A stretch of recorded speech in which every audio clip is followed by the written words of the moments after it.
All right. Today, we are going to uncork the story of a grape that, believe it or not, you've probably tasted without even realizing it. Yeah, it's the secret weapon behind some of the world's greatest wines. We are diving deep into Cabernet Franc. So, let me start with a little bit of a mystery for you. Just picture the world's most famous, most powerful red wine. Got it? Okay, now what if I told you that its incredible flavor, everything you love about it, is all thanks to a secret parent? Well, it's absolutely true. You see, the world-famous Cabernet Sauvignon is actually the child of Cabernet Franc. And today, we're finally putting this brilliant parent grape right in the spotlight, where it belongs. All right, first up, wine's unsung hero. Look, to really get this grape, we've got to go back. We need to look at its history and figure out exactly why it's so often been overlooked. This quote just absolutely nails it. While its famous kid, Cabernet Sauvignon, gets all the glory, Cabernet Franc is the one in the background, bringing all this elegance and incredible range. That's the hidden gem we're going to explore. And man, this grape has been on quite a journey. I mean, it gets its start way back in 17th century Bordeaux. Then it really finds its voice, its signature style, over in the Loire Valley. And from there, it just went completely global. The fact that it's grown on literally every single continent today, well, that tells you everything you need to know about just how adaptable it is. Okay, so let's get into section 2, a symphony of flavors. This is the fun part. What does this grape actually taste and smell like? Because this is where the magic really happens. Seriously, smelling a glass of Cabernet Franc is like stepping into a garden. First, you get hit with all these bright red fruits. Think raspberry, cherry. But then these really fascinating savory vegetal notes start to come through, with a little touch of spice and even some earthy stuff like violets and graphite. And hey, if it's seen a little oak, you might even pick up vanilla or tobacco. It's so complex. Okay, we have to talk about that signature green note. You'll hear people mention bell pepper all the time, and that's from a chemical compound called pyrazine. And I want to be super clear here. It's not a flaw, it's a feature.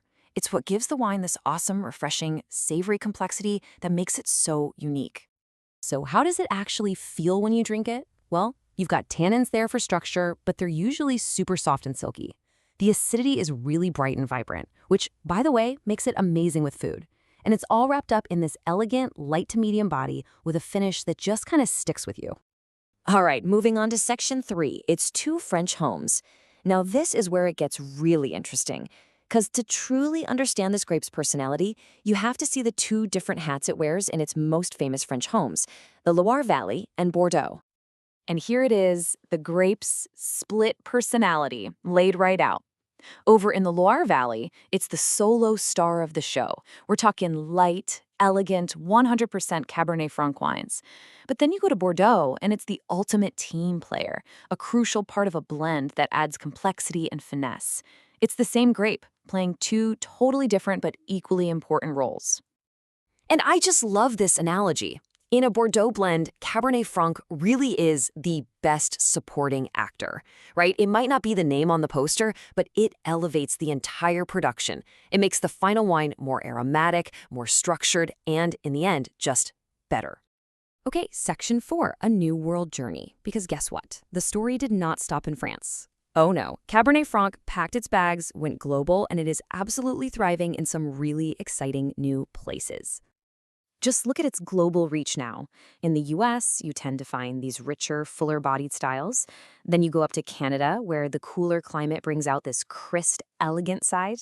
And down in South Africa and South America, winemakers are just crafting these incredibly unique, expressive versions. This grape really is a world traveler.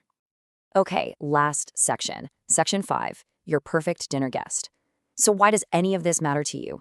Well, because Cabernet Franc might just be the most versatile, most food-friendly red wine you could ever put on your dinner table. Seriously.